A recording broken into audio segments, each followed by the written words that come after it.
What's up, everybody? This is your boy Dom, and I wanted to do something a little different today.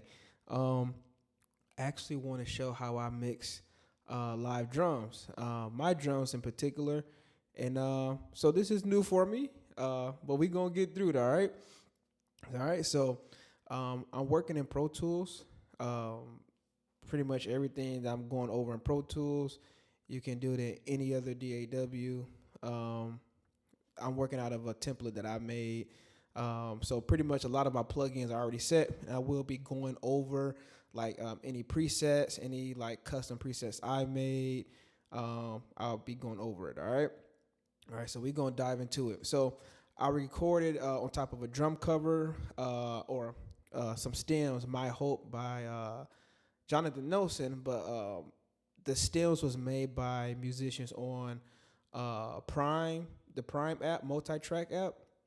Um, it's a lot of crazy musicians on there that's making like I don't know. I should start reading the description who be making these tracks, but they're cold. All right, so we're gonna dive into it. So first, I'm just gonna play like this clip with the drums and the track together, and then we can start mixing from there. All right.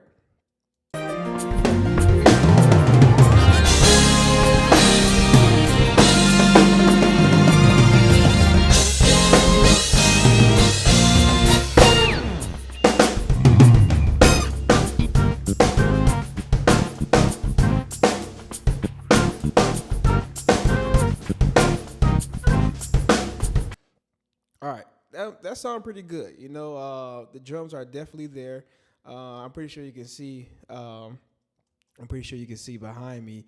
I have a DW Performance Series, and right now I'm not using any muffling on the drums, mainly because it's just a drum cover.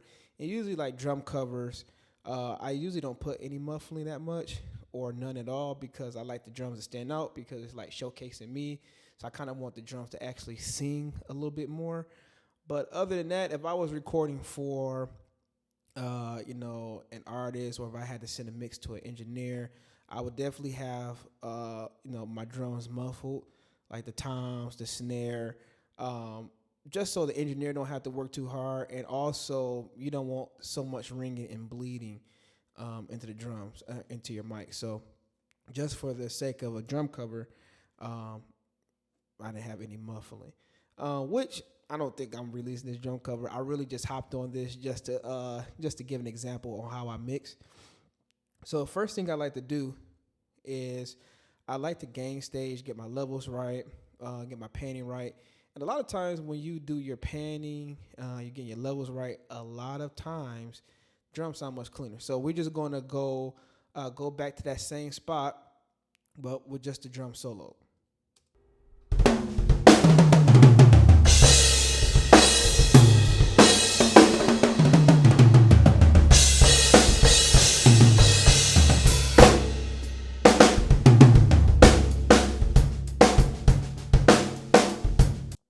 All right. So first thing I like to do, I like to solo the overheads.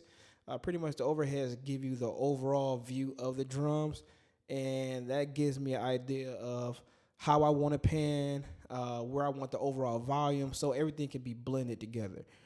So we're gonna same spot, but we're just going to start with the overheads, right? Um, I'll probably do like a bottom to top, maybe. I don't know what type of method that is, but I'm just gonna start like no volume, and I'm just gonna bring it up.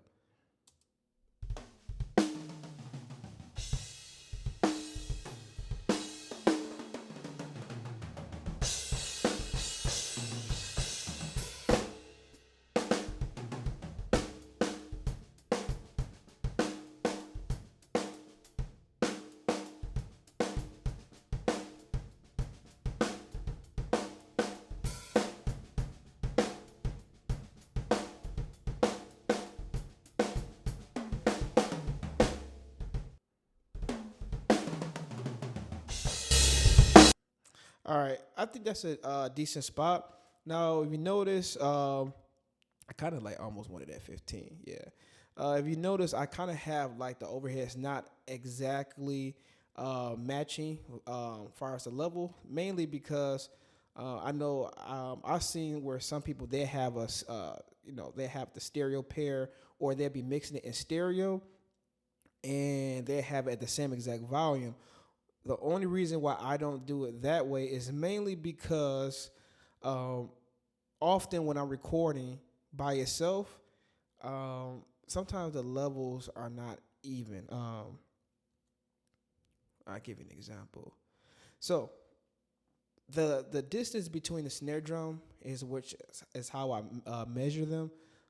It was pretty even. But if you can see, like right now, in a waveform, you will see like the right overhead is just a little bit mushy than the left overhead, mainly because it's louder. It had more volume than the left overhead, so naturally the right overhead is going to be picking more sound than the left overhead. So you don't always have to have the overheads at the exact volume. You just want to make sure it's just close enough where, like, far as the metering, have this going on, and with your overheads, you kind of like want a consistent metering. It's not going to be perfect, but you want it to be close as possible. And speaking of which, far as the levels, you want to make sure like you have good, the polarity, no phase issues. Mainly because if you were to send your drum tracks off to an engineer, or if you was recording for an artist and you recording from home, a lot of times if your polarity is off, it's going to make the drum sound more weak. It's going to make it sound thin, and a lot of times that's where the drum replacement end up coming. So like you can see with my snares, they look pretty even. They're not like perfect, but they're pretty even. So I'm using a Presonus 32 SC, and I have a polarity switch, so I can flip the switch before I even record. So I have the polarity flip for the ride cymbal and my snare bottom, mainly because they're flipped upside down. All right, so just take note of that. Drummers recording from home, make sure that you don't have any phase issues. Make sure the polarity is flipped for those bottom mics, and just check your waveforms. Again, if you're recording for artists and they want a specific sound, and the engineer is dealing with 20, 30 plus tracks, and he got to mix the drums, more than likely it's going to be some replacement going on if your drum sounding thin. I mean, it's a good chance it's going to get replaced anyway, but I mean, don't make it more so like we just going to replace it. All right, so going back to the mix, all right, let's give you a full view. So now let's bring in everything else.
Now, if you notice with the snare bottom, I kind of brought that like way down there, mainly because I like my snare wires to be present, but I don't like the snare wires to be front in the mix, mainly because it's a lot going on down there. You don't want to hear like the shh shh shh. You want like a nice snap, but you don't want to hear, unless if I was playing like a ballad and I had like a fat snare drum sound and I wanted the wires to be more pronounced because I might have the top head either muffled or much loose, and I kind of need that bottom to fill it in, then yeah, I would probably turn it up a little bit. But for the most part, I don't want the bottom snare mic to be like in my face.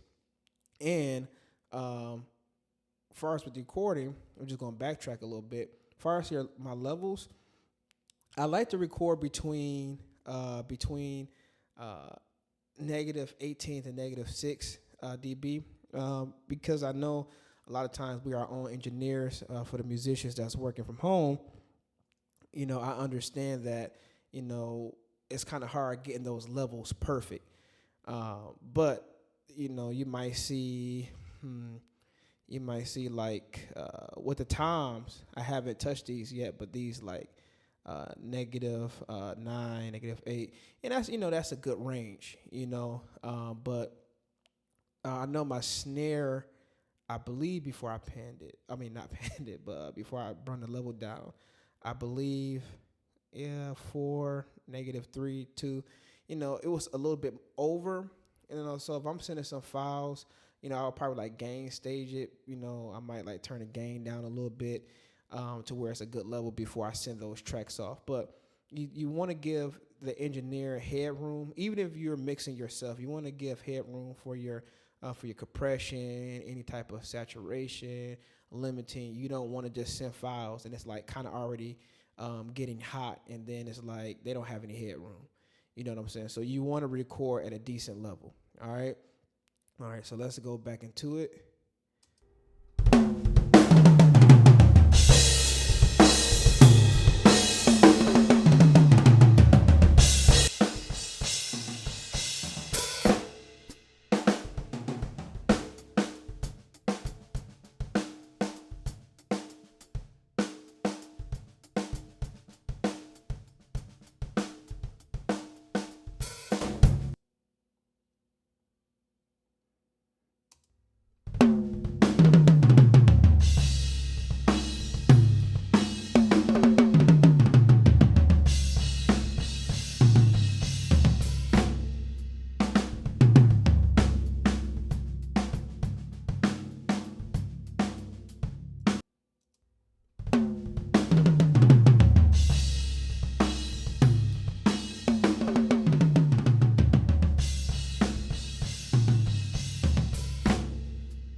All right, that sounds pretty good. Okay. The rise cymbal. I want to have a special place, so we're going to mute the rise cymbal for right now. I'm going to throw that in. You know what? Or maybe let's do this. Let's just find a section. I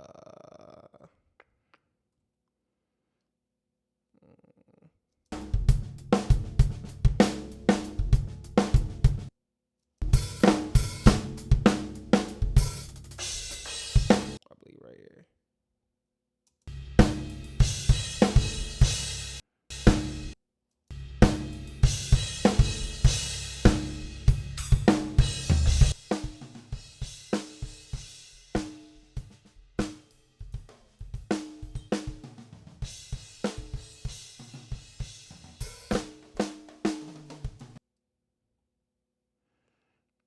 Probably like around right here.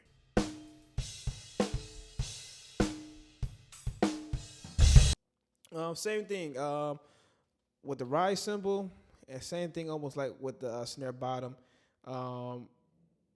With most spot mics, I do not like, want it to be like overly pronounced.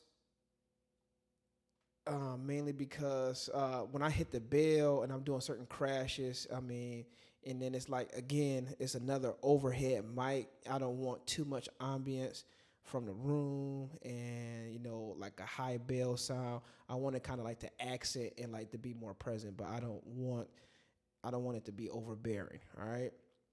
So now we're going to get some panning in. This is just what everything sounds like.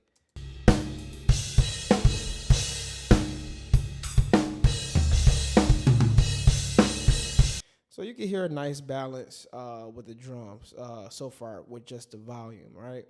Let's get some panning going. I want to go back to that first section that I had. I like that because, I got the toms coming in, the cymbal, snare, got that little groove. So we'll do it like right here. All right. I'm going to hard pan just naturally by default how I have the overheads positioned. I'm going to hard pan the overhead. So I'm going to do left, hard pan right, and then hi-hat. Sometimes with the hi-hat depends. Like if I'm working on a serious project, I might not hard pan the hi-hat because I might like want more presence in the hi-hat like almost in the middle. But because like I'm doing a cover, I don't mind hard panning to the left. And then again, based on how I have the overheads positioned, I have the left overhead pretty much almost directly above the 8-inch tom. And then I have the right overhead pretty much almost directly above the floor tom. So naturally, you already know where I'm going to go with that. I'm going to hard pan the 8-inch to the left, and I'm going to hard pan the 16 floor tom to the right.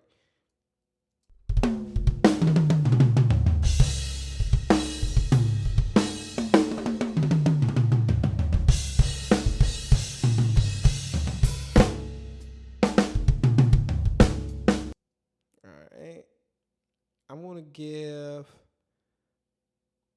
these about 45. All right.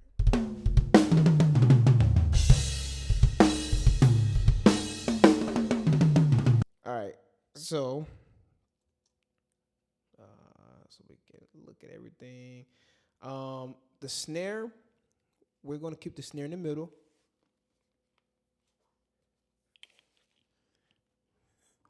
We're going to keep the kick in the middle. Snare, kick, you always want that in the middle. You don't even want to touch that. All right. So it looks like we have everything pan. Let's see how everything sounds right now. I guarantee you everything is going to sound much clean. I kind of had to flip my headphones around because when I panned the drums, I realized the stereo image was the opposite side. So yeah, let's go ahead and check that out.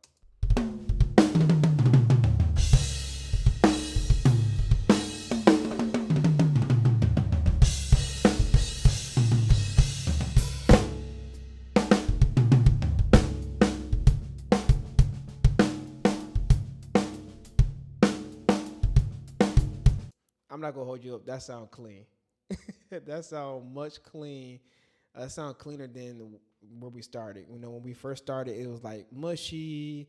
It was like muddy, and it just sounds more clean. It's like you hear. It just sounds more open. So, all right, here we go. Now we're gonna head straight to the plugins. Now, if you can see, I don't even have that many plugins, and this is like literally like really all I use when I'm like mixing for a drum cover. So the first thing we're going to look into now, I'm working with the Brainworks SSL 4000G, the G channel, however you say it. But so we're going to solo the kick first. Now, this is something that I did on my own. So this is like my own preset that I have saved, and I just keep it bypass of like I'm recording. It don't record with the plugins. But I really love this plugin. I believe retail, if I'm not mistaken, on Plugin Alliance, it's like $349, $350. But Plugin Alliance, they always have annual sales, and I was able to pick up this plugin for like $50. I feel like you can use this plugin on anything, honestly. It give you like a nice punch. It give you like a nice punch.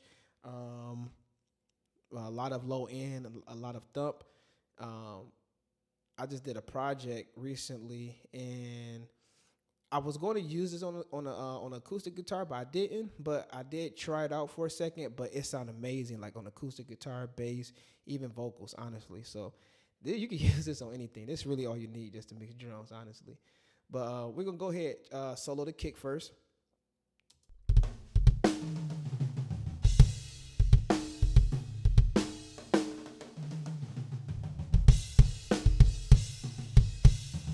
again.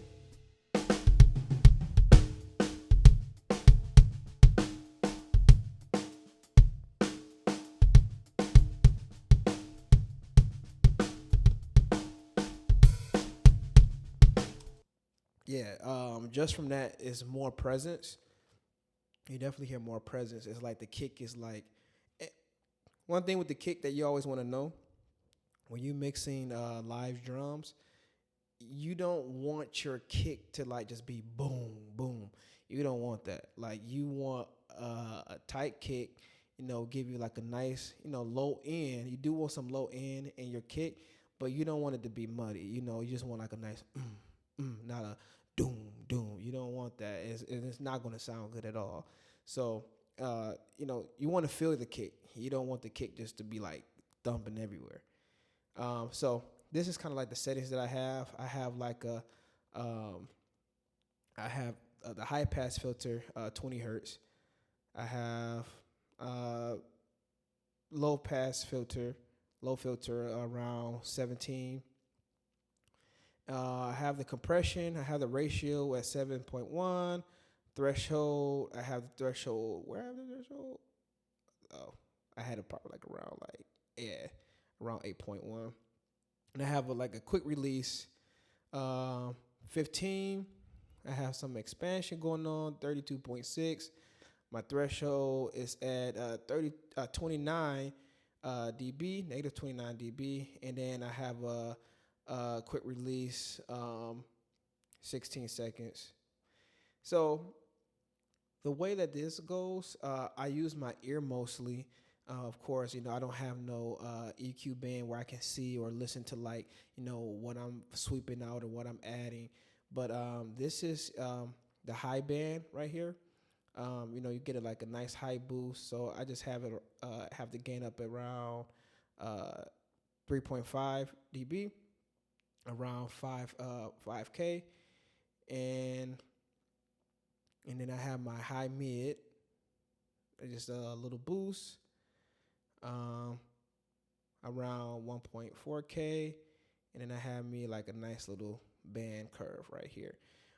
Basically, it's same thing. It's no same difference how you would do, your same sweeps. Like, so if I was to go over here, I would just turn the gain up,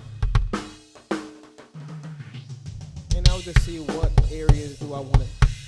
I would just see what areas I would like to subtract or add.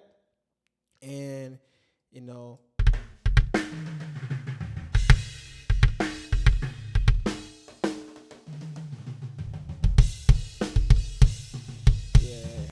I don't know if that was the same exact spot. It just sounds good right there. I've been using it so much. It just, it comes naturally now.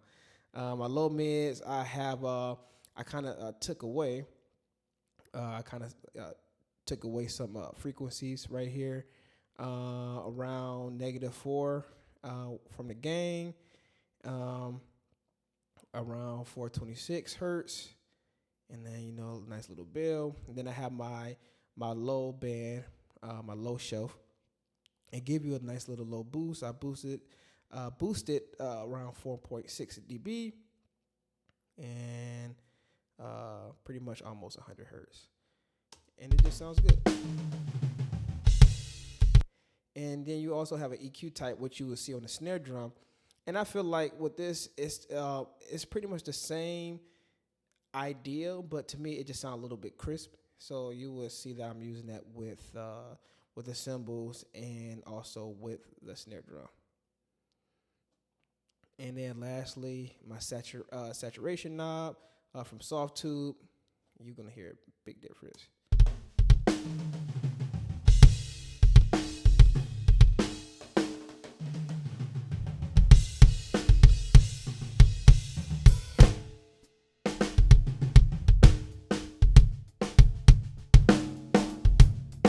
Yeah, that sounds good. All right. So let's try the snare.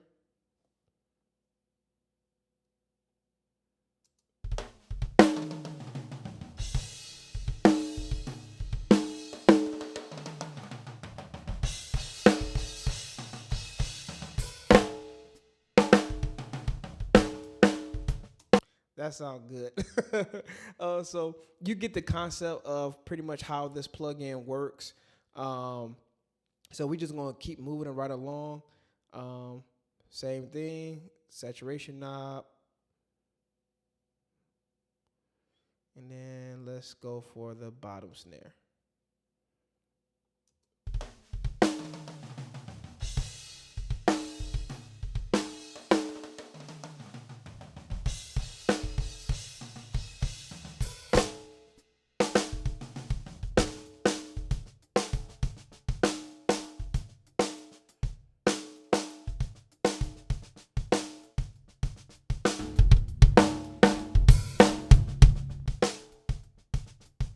Take this down a little bit.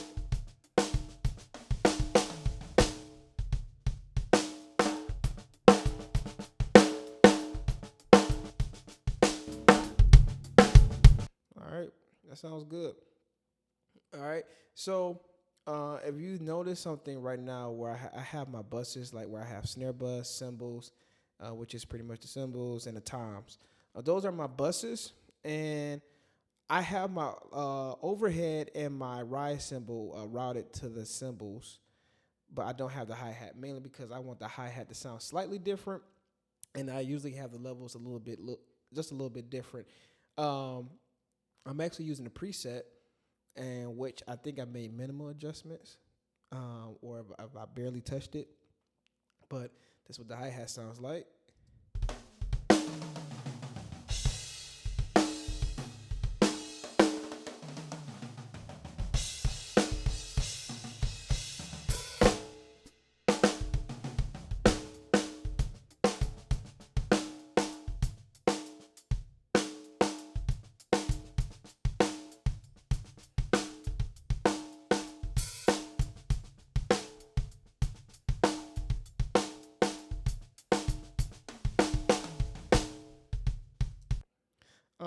So with this part, I'm not going to turn the high up. I might turn it down a little bit. I'm just trying to get a good level for it. But I purposely played the hi-hat a little bit lighter, only because on this track, the shakers was doing like a lot of work, and I feel like, if you ever playing in a situation where you playing with some percussion loops, a lot of times, if the percussion loops, if it's heavy, you don't have to do too much on the hi-hat. So I purposely played that light. So I actually might bring that back down. But yeah, that's just the way I was feeling. I wasn't really playing heavy on the hi-hat. Even that little rock groove part on the chorus. But yeah, hi-hat sound pretty good. So let's go back and let's hear with the overheads.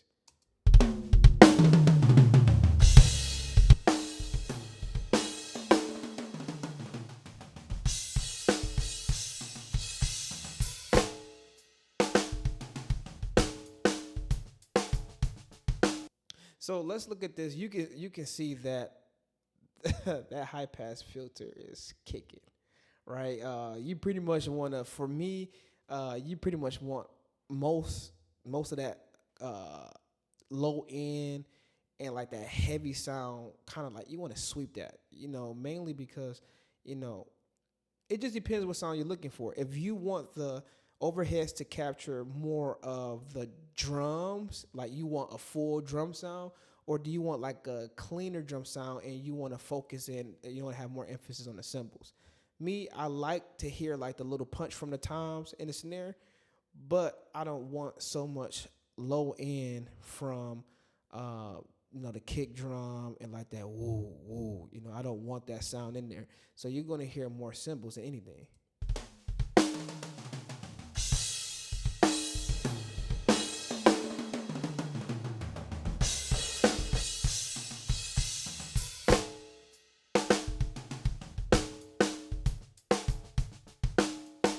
Yeah, that sound really good. That sound. I know I keep on saying that. I know I keep saying that sound really good, but it does. It's just the simple stuff. Like you can see, I haven't used that many plugins, and I only use 2 plugins for the individual tracks, and it sounds good. All right, let's go to the toms.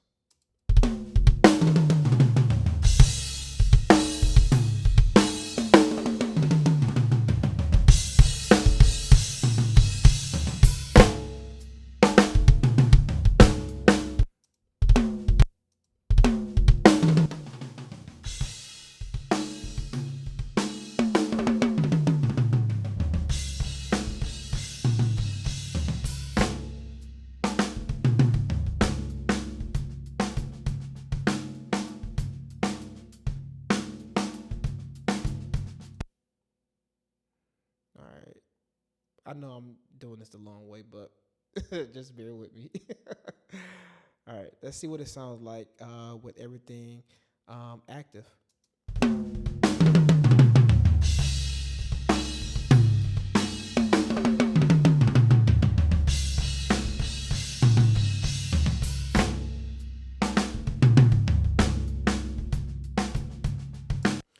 That sounds gravy. You can see it's much more presence in the toms.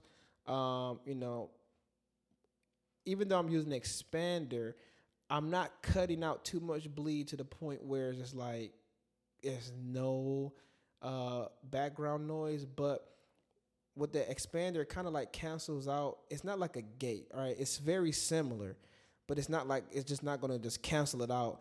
It, you know what it does? It kind of like just brings the volume down of the background noise, and it give you more of a it give you a focused tone for that individual instrument. So, you know, it's a little bit more focused. I have some attack right here in the high mids. You know, I have something going in the high shelf. Um, Again, the low mids, I kind of have some cancellation, and I just have a little boost with the low frequencies. Compression for the toms around 3.1. And this is like my own preset. I don't think I use any presets for this plugin. You know, sometimes I do use presets, which is completely fine. Sometimes those presets would be spot on, and you'd be like, oh, I don't have to touch it, or I can use this for a starting point, and I can just go elsewhere with it. So it's nothing wrong with using presets. Now, this plugin is special to me only because you will see. I watched a video with Jan Hunter Jr. on YouTube, and I saw him use this plugin, and I'm like, let me hurry up and go and get this right quick. And when I bought this plugin, I'm like, oh, literally, this plugin right here, it definitely brings the toms alive. So you hear it.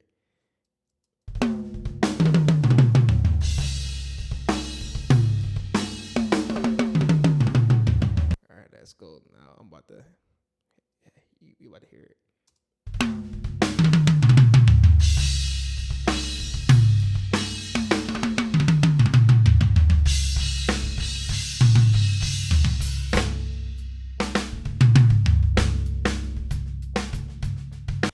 Yeah, that sounds good. Let me take some of this. Maybe it worked for me last time, but I'm not digging some of the bass right there. But I kind of want to turn that bite up just a little bit.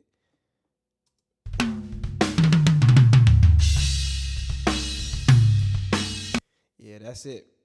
So I have like the input around 1.5, and I have the output at 1. And it just make it sound much more. It just sounds so much focused. I don't have the gate, reverb, or compression because I already have it compressed. I already have some reverb. We about to get ready to throw in the drums, and no gate because we already have the expansion going into the brain work. So we don't need that. So I just deactivated that. But other than that, it's like night and day.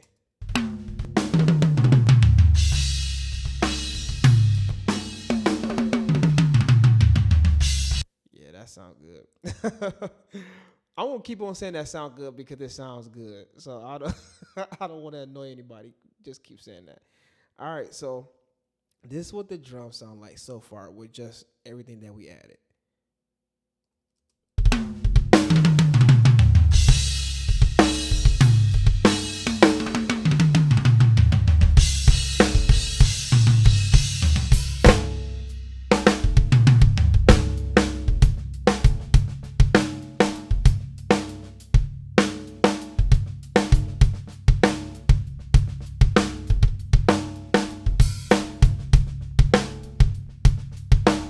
Yeah, that sounds really good. And you can still hear the ghost notes. Even though I have the expander on the snare drum, you can see, like, you can still pick up those ghost notes. And I have the expander pretty, I have the range pretty high, the threshold, decent. But if this was a gate, you can kiss those. If you don't have it set properly, you can kiss those ghost notes goodbye. All right. So now let's add some reverb. So I call it drum verb. Using the Infinity EQ to get a lot of the mud and stuff out of the reverb. I always do that, you know. And I'm using the Verb Suite Classic from Slate Digital. And I have a plate, just a little high end. I mean, just a tad bit of high end. DK at 90%. No, I have the gain at 0, and I have the wetness at 100%. No pre-delay, and no attack. So let's just see. We just have it on plates.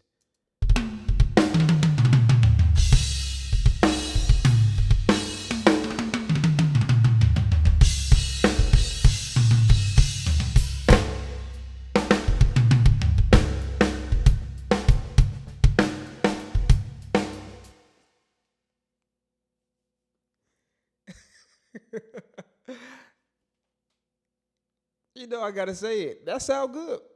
That's good. That sound good. We just gonna move along. I have it at around -3 dB with the reverb. I do want to turn it because when that 8-inch tom came in, it came in aggressive. It like do. All right. Yeah, I think that's cool. All right, yeah, that's cool. And I have all my toms routed in. You know, as long as you have a good level, sometimes you can just make it easier. You don't have to do it all on the individual track. Same thing with the cymbals. I just have it just put on the bus. That's so make it easy for yourself. You don't have to make it hard. All right, so for the drum bus. All right, this is where the magic come in, all right? So I have it, the Infinity EQ from Slate Digital as well. I'm really I think I'm around, basically almost 20 hertz, but I have it at 18.3 hertz far as the low pass. And just to get a little bit of the mud, not too much, right? You don't want to overdo it, just a little bit. I played around with this, and it was really no frequencies I really had to boost or anything, so I just kept it like that, all right? And I have a multi-band compressor, and I used a preset. I used the Master Bus Drummifier, I believe I'm saying that right, and I won't let you hear the difference between the two.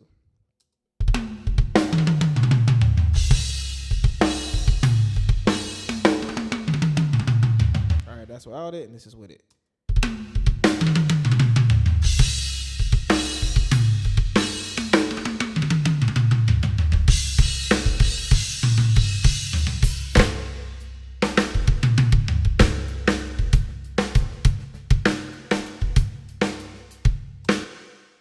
Now, you do hear a nice difference, a big difference. I didn't touch this preset.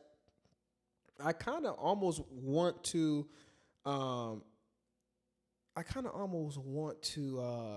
like touch it, but then I don't want to because it's giving me like a nice stereo image, and then it's giving me like a nice clean sound.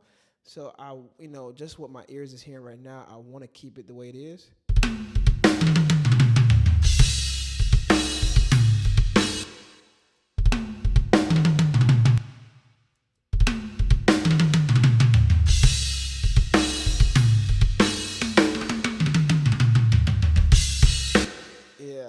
I want to keep it. I'm not going to touch that.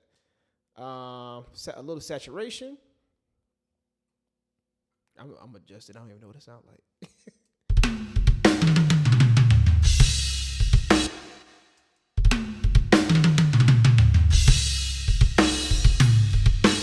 So what I'm going to do, I usually come back to this. I might not touch it only because I have a plug-in that's going to kind of help me out with that.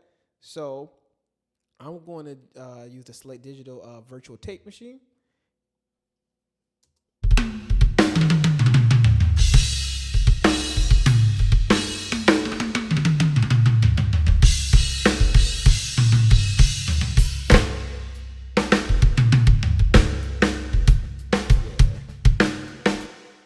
that's it right there. So I might not even touch this. You know, you don't want too much saturation. Sometimes you don't want that. I already have it on individual tracks, and I don't feel like I need it. Sometimes it just depends what I'm looking for.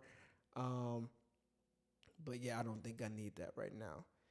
And lastly, I have a limiter for the drum bus, and mainly because I do want more punch. I do want more dynamics, and also I want to squash down some of those peaks, because one thing about when you playing the drums, you're looking at your metering. You don't want you just don't want to go over that threshold. All right, so I want to take down some of those peaks, and I believe I try not to go over 4 dB for the attenuation. So let's try it from there.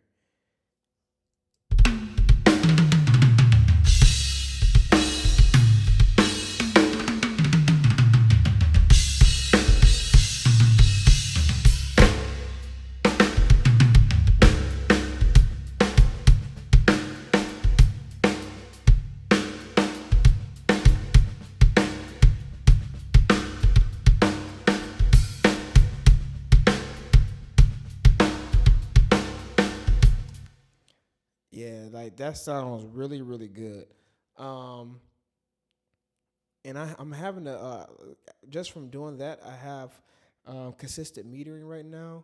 And I know I keep saying metering, but I don't really have a plug-in right now for the metering, only because I'm looking at it from my board. And so I pretty much look at my board, and it pretty much just shows me like, what's my levels and what's my meter. And so I'm looking at that more so than looking at the levels in the DAW.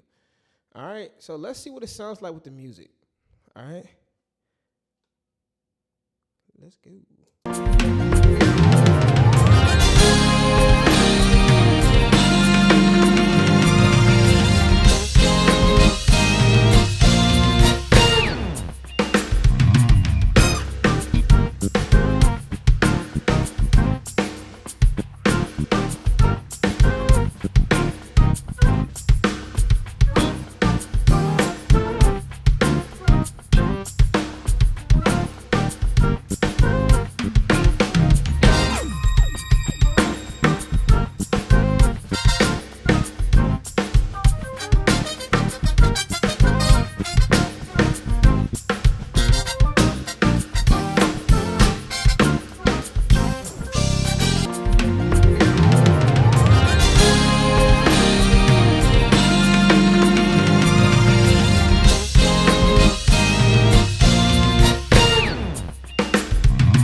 Man, that sounds really good. It sounds really tight.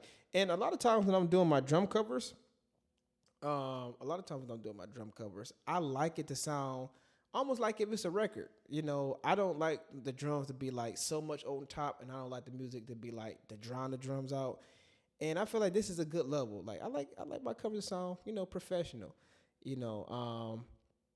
What I may do, come off this limiter, come off the ceiling just a little bit.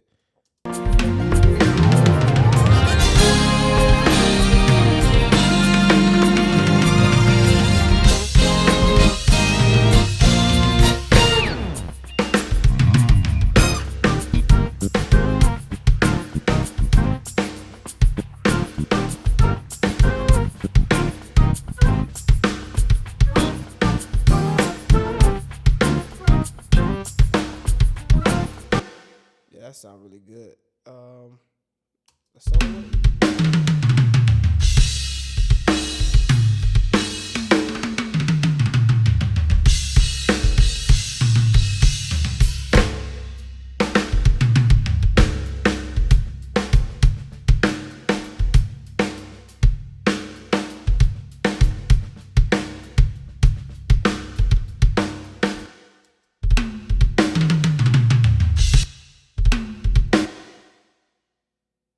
Just a tad.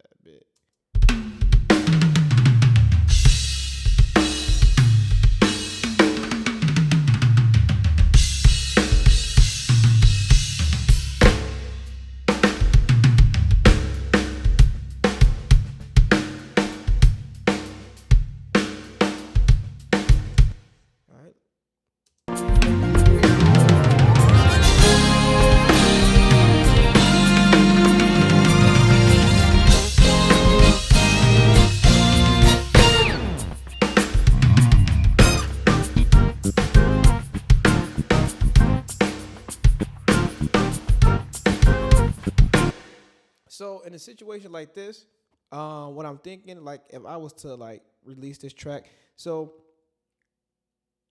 um, I feel like this track is just slightly overpowered, just a little bit. So what I probably would just turn it down just a tad bit. But a lot of times I don't like altering it because in the past I used to like mix the drums backwards. Like I would like kind of like I would put the limiter and everything with the track with the drums, and you can do that, but a lot of times you lose, you know, you lose the taste out of the track how the way it came, and I don't like to alter the tracks like that. So usually if I'm doing a cover, I would just adjust the volume really. But as far as adding limiters on the track, because a lot of times you don't know how they mixed it or if they mastered it or not, and you don't want to play around. So a lot of times, I'll just keep the track basically how it is. Now over here, you can see on the mix bus, I have a master compressor, and then I also have, you know what? I have this mainly for I usually raise the gain with this plugin.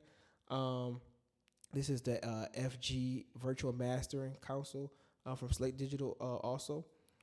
Um, Again, I used to, compress and add gain to the track, but again, if it's like some raw stems and I feel like it haven't been mixed or mastered, I would kind of like glue the tracks together.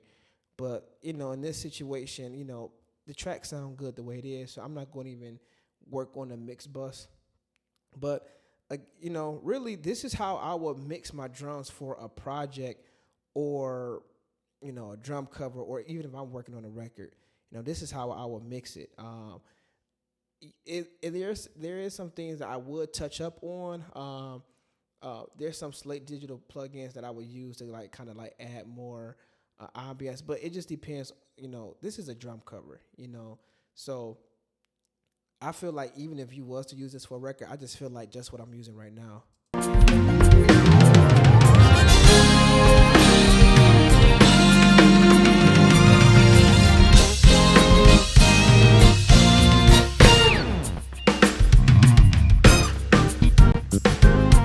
Yeah, just what we're using right now, that sounds really clean. It sounds very spaced out. It doesn't sound mushy. Um, I mean, I would use this for a record, honestly. I would definitely use this for a record, honestly. And the drums sound clean. So, um, like I said, this was my first time doing this type of video. And I just hope that, you can learn something from it, and that, from drummers, musicians, just not even drummers, just musicians in general. Just hope this is some nuggets that you can take and use on your project as well. And one thing I want to say is, do what you feel like is necessary. You don't necessarily have to say what I say do or what another person say. Just take these concepts and use it to your advantage. And be like, hey, I can take this. Oh, what he did sounds good. What he did, and develop your own style. A lot of this stuff, it came over time. A lot of it, I did, watch other people, sit behind other people and see how they mixed, and I, use my own touch, and it's been working for me, and I'm getting better and better every day. So, if you like this kind of content, I would definitely put out more. I'm actually feeling to put out more anyway, just by myself. I do have some more sessions coming up, so I would do some sessions with vocals, guitar, drums, like the whole shebang. But just for like drum covers and shoot, if I was just like recording for a professional record, I would definitely add more of this content. So hey, listen, it's your boy Dom. I hope you enjoyed it. If you did, you could definitely follow me on YouTube, Dom Newsom. You can like and subscribe, and you can find me at my other platform, my full name, which is my first name, which is Damiel, And yeah, follow me. You know, we in this journey together. So I hope you enjoyed it. I know I keep repeating myself, but hey, your boy is out. All right.